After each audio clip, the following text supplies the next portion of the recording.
Okay, ladies and germs, mainly ladies. Let's admit no germs listen to this, do they? Welcome to the Being Her podcast. I got this comment, okay? I got this comment that said something along the lines of, or not so much along the lines of, exactly this. Love your content. I am a huge fan of your podcast and Instagram, but would love to see a podcast specifically for married women. The married women of the internet speaketh. Diving deep into topics relevant to us, real life examples would be amazing. Married for 12 years, sometimes I struggle with hurtful things that he does or says. So I jumped on my Instagram with my dear friends, right? And I said, guys, who's vibing this kind of conversation? What do you think of this conversation? Is it different for you? Because remember, right now we're in the month of October and we are doing the Become Her Feminine Energy Reset, okay? That's what we are talking about at the moment. And feel free to join, by the way. It's on my website and in all my links in bio and in the bottom of these videos. But I said, who else is vibing this kind of marriage content and all this stuff? Because I had courses on it. Has it landed for you? And people resonated. They said things like, he's overworked and stressed. How do I get through that? So people like time management, situationships. What has situationships got to do with marriage? We'll never know. Jocelyn, who asked that question. What happens when in society when an unskilled wife wants to leave her marriage? I've listened to the New Rules twice, might be a third time, would love more books. On that subject, if you're seeing this and if you're watching this, know that yesterday I submitted my first version of the manuscript of the book that is coming out in 2026. It is my second book, and this one, let it be known, slaps.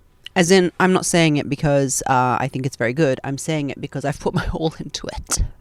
I've put my literal, I didn't half-ass it. I put my whole ass into it, as I like to say, right? So I'm so deep into the concept of detachment, manifestation, the whole idea of being the main character, manifesting what you want in life, detaching from mental load and all of it, that I am literally like sparks flying when it comes to this. I am so excited for you to read this thing, honestly, and I'm also nervous. I gave it to my editor from Hachette, the beautiful publishing house that I work with, to read, and she just wrote me a voice note. Yes, she did. She voiced me a voice note saying the narrative voice in this is amazing. She might just be saying that, you know what I mean? She's probably just saying that, but it sounds different from the first book. Anyway, we move. The main point that people came up with is, how do I act unbothered within the context of a relationship? Because that is the whole concept on my website. Everything I'm doing is unbothered, detached energy. It will set you free, baby girl.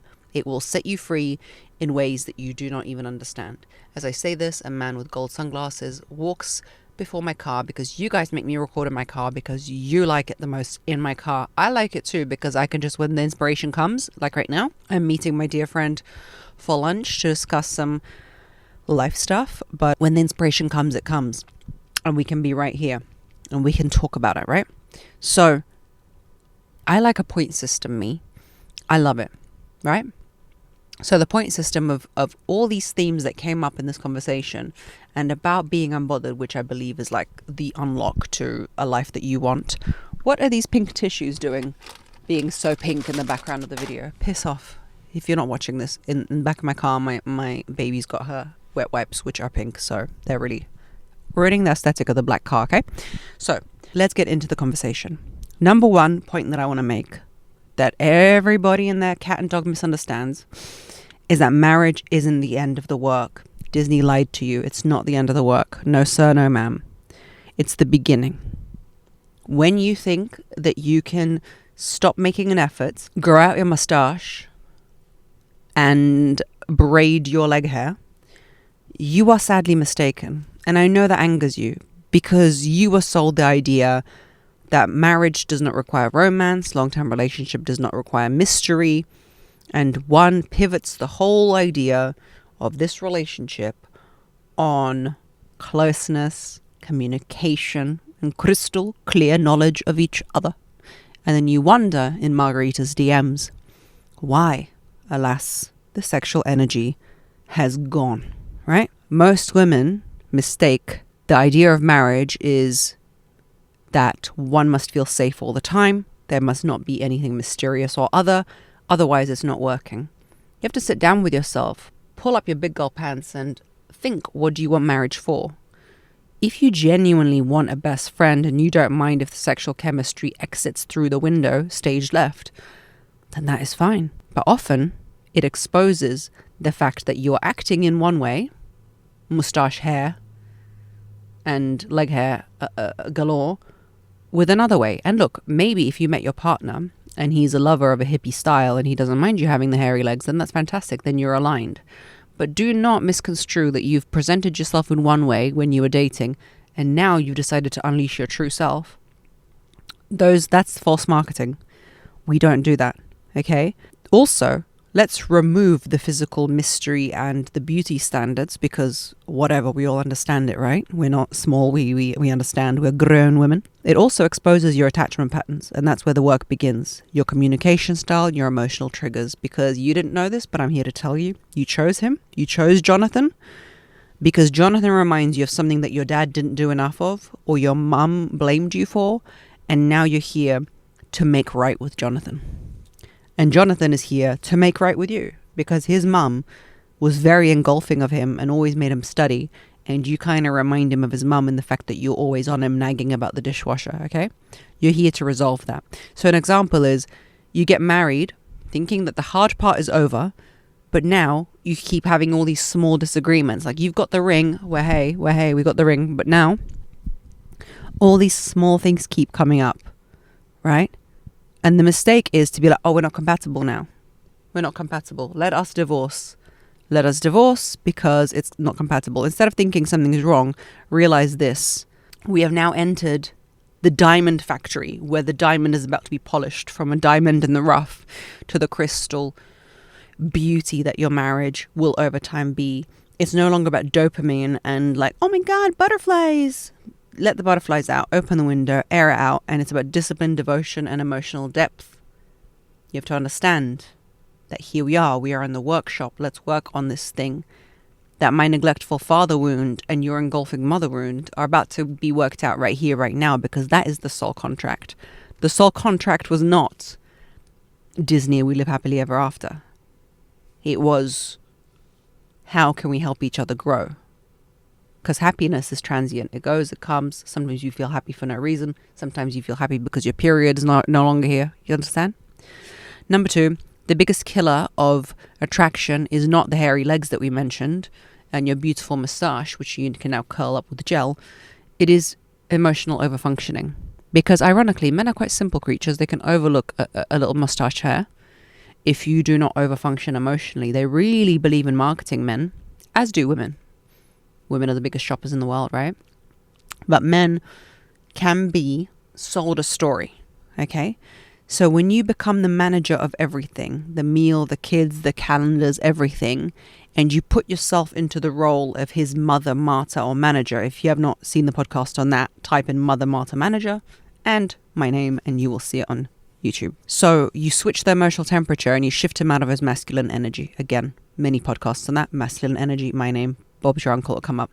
For example, you plan date night, you remind him to book the plumber, you remind him to pack this, you remind him to do that, you chase him to make sure he's done this, that, and the other, you chase him to see if he's dewormed himself because you bought some worm medicine. Like it's insane. Has he taken his vitamins? What if he doesn't take his vitamins, Margarita? So for 37 years before he met you, he somehow survived in the bush, in the jungle, like some kind of Neanderthal, and now he's met you, he's been housed and you need to look after him. I absolutely don't understand. Did you marry someone you respect, or did you house a child? Because there's lots of people who need adoption, lots of children who need adoption, not this grown 37-year-old man named Jonathan. You then resent him for the role that you've put him in, but remember, the woman's the neck, the man's the head. So you have ordained the role that he plays and you've sold it to him, right? You're now acting as his mother, manager, and martyr of everything. You're nagging all the time. He feels very not masculine around you. Not your fault. I'm not blaming you, but that's the scenario and the situation. After all, you're the one watching this video, not him, right? And now he's believing this idea and storyline and arc that your mummy, manager, and you could take care of it all, and he's baby boy. And now you're repulsed by him. And now your attraction is dead, because nobody fancies their mother, right? Unless they do, but that's not what we're talking about here. The reframe is you step back and let silence do the heavy lifting for you. You don't nag him into things. You open up the space for him to step up. Oh my God, but he won't step up. Then why are we with him, my friend? Why are we with this useless person? Let's see how useless he is. Let's see. Let's have some fun. Let's see how useless he is. The feminine invites and creates vacuums in space for the masculine to step in. It does not instruct, okay? Number 3, you can't build intimacy when there is no safety between you, okay? Many women tolerate hurtful things, philandering, stepping out, doing this, doing that. And the question they ask me is, how do I move on from this? How do I forgive him? Okay? He's the one who committed the act. So he's the one who should be thinking about how you are to forgive him. You cannot fake the intimacy. Here is where emotionality actually comes into play. You need to be upset with that. You need to show that you're upset with that and not try and cover it up, okay? You cannot tolerate things like yelling at your children for no reason or aggressive behavior, because we tolerate these things that are complete deal breakers, husband, not husband, and we don't tolerate something like he likes the color brown and he wears it with the jeans. I don't know, something that for you is a fashion faux pas or something. He gets angry at you. He makes you cry. He doesn't return your phone calls. He's your husband. You have kids together. Mad things like that, yeah? You need to set your emotional boundaries without aggression. Boundaries look like, I love you, but me, am not going to accept that anymore. If it repeats, I will not be here, okay? I cannot be talked to that way. It's not going to happen. A boundary, this is what you don't understand, is not an instruction of how someone else should act.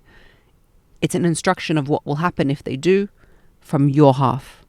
You need to walk away calmly. You need to teach people how it is that you cannot be treated, because you cannot have intimacy with someone who continuously hurts you, but yet you've not set the boundary. Can you, Catherine? You know, one thing my therapist said to me that I'll never forget, as it shifted something for me, was it's okay to disappoint people. Like, you can disappoint them. It's okay. It sounds simple, but it shifted a lot for me. I used to believe that I had to fix or achieve or prove things to people, and if they were disappointed, it was like game over for me. And therapy helped me see that peace isn't something you win, it's a practice you choose, even if people are disappointed.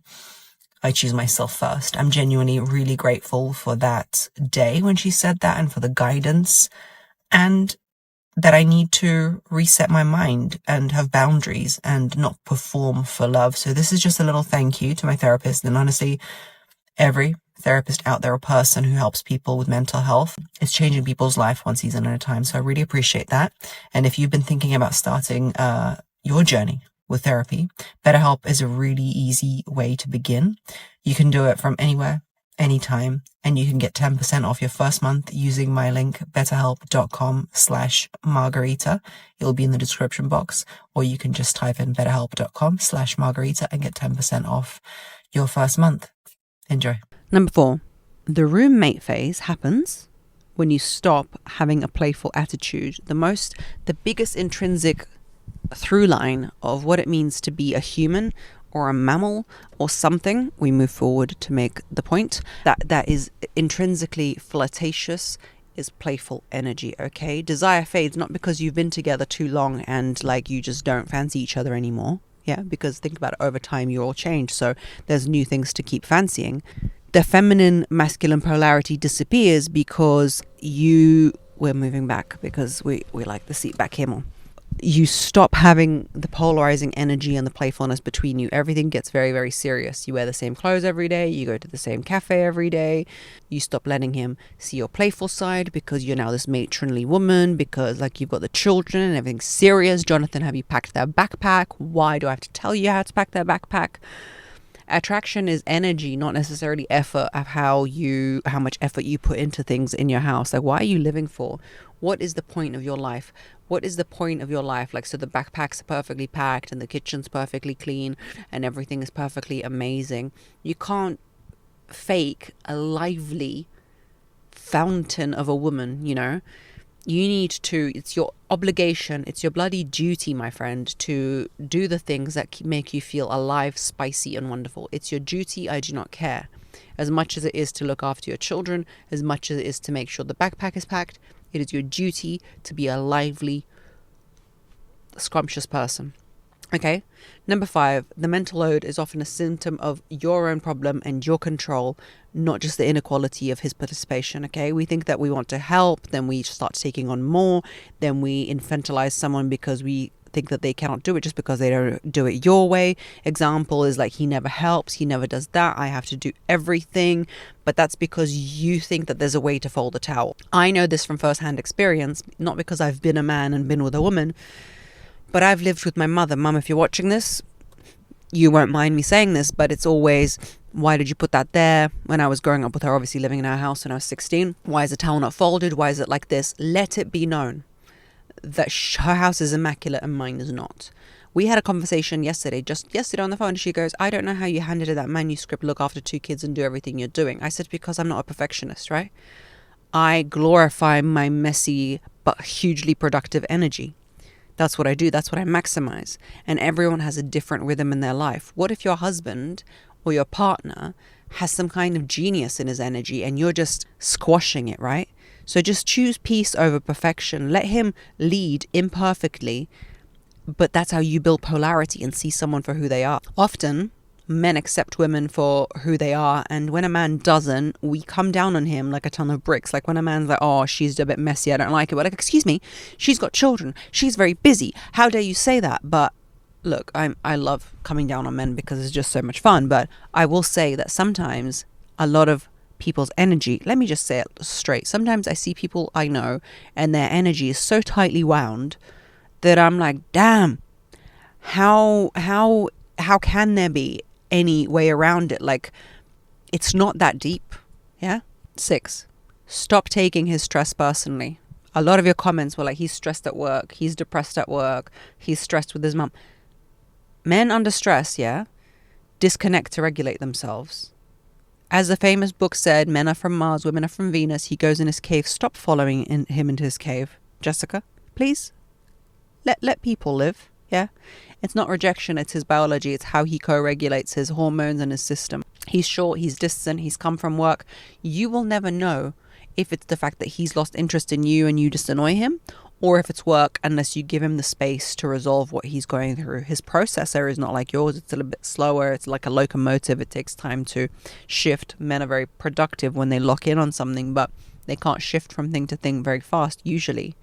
And you're there, like, he's not attracted to me anymore. He's thinking about how he's going to, put some kind of poison in my tea and doesn't want to be with me anymore. He's already dating his secretary. He doesn't even have a secretary, but he's dating his secretary.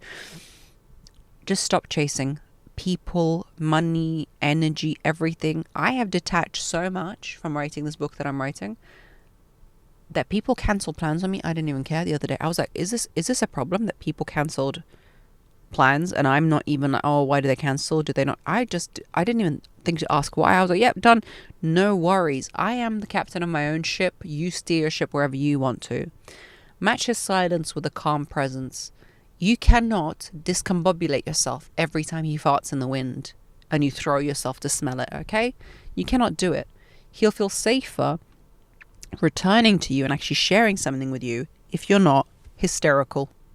Controversial thing to say, since being hysterical was a Victorian thing. But just stop being so tightly wound, right? Be easy, my friend. 7, desire grows in space, not closeness.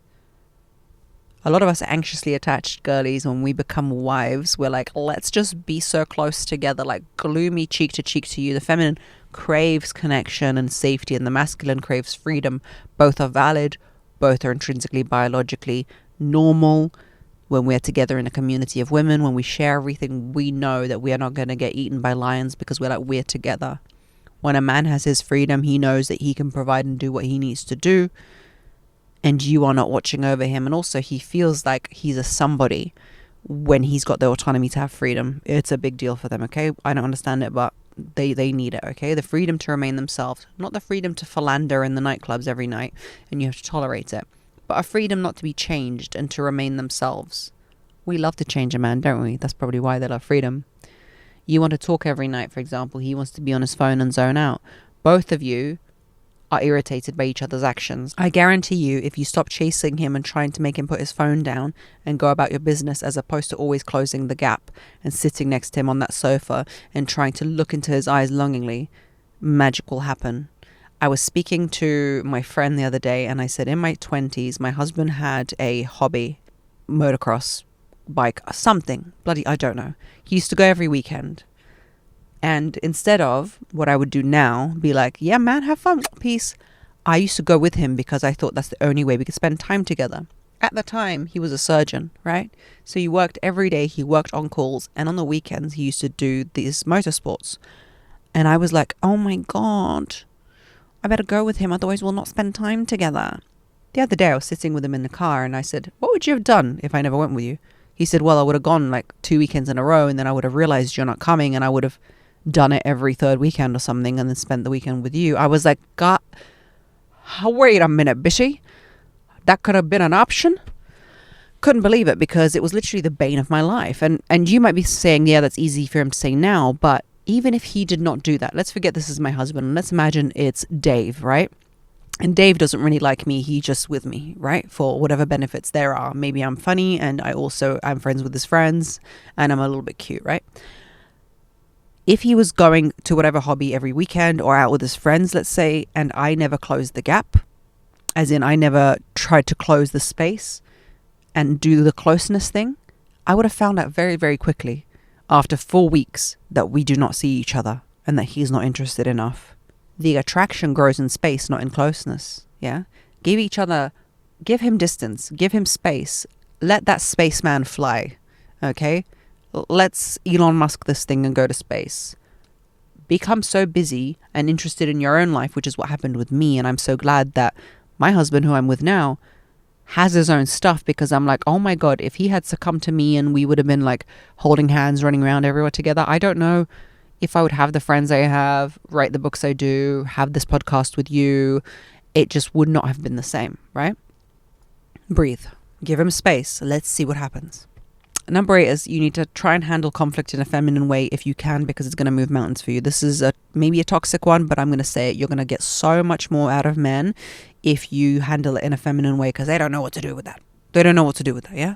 They don't know how to fight feminine energy with unagi, yeah?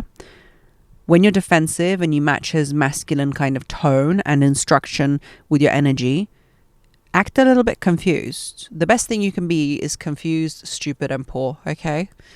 I heard, what's her name? She's a comedian. She's so funny. She's on TikTok, say this. I'm not sure if she used those exact words, but confused, you don't know. You don't know. Where is your bag? I don't know where to bring it to you. Poor? Oh, yeah, I can't pay today. I can't pay today, even if you can, yeah?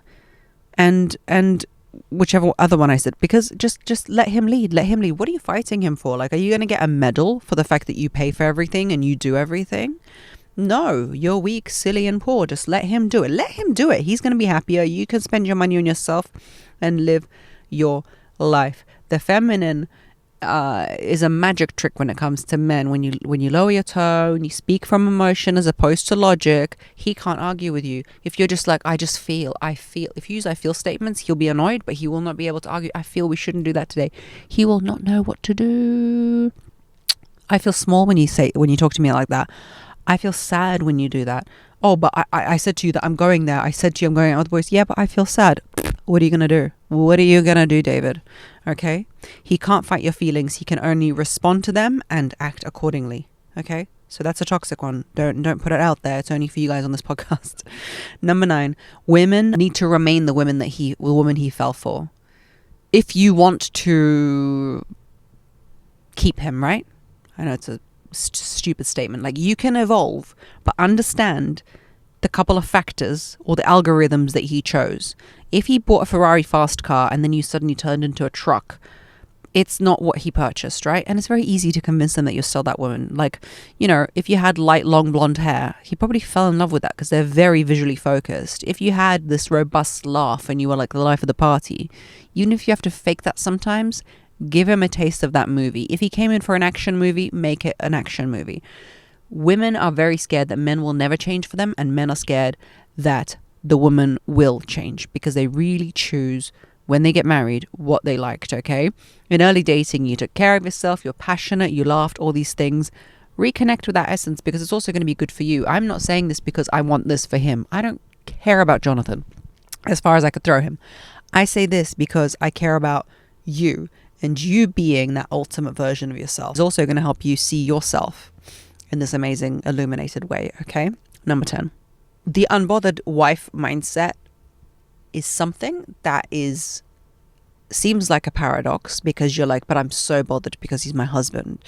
But it will set you free. Don't panic when he's distant. Don't care when he's moody.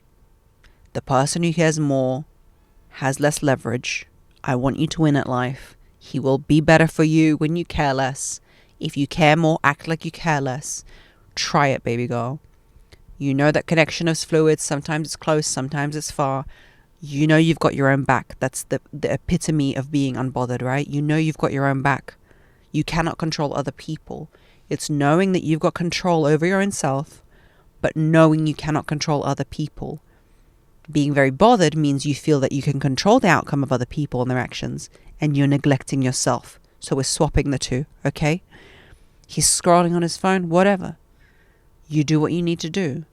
Go take a bath, light a candle, do what you need to do, call a friend. My energy is my energy. I'm going to do what I'm going to do. If he's going to scroll on his phone every day for the rest of your life, the camera got too hot. So let me end it like this, okay? You set the tone. You are your own energy. You can only govern you. I love you lots, like jelly tots, and I'll see you on the next one. Bye.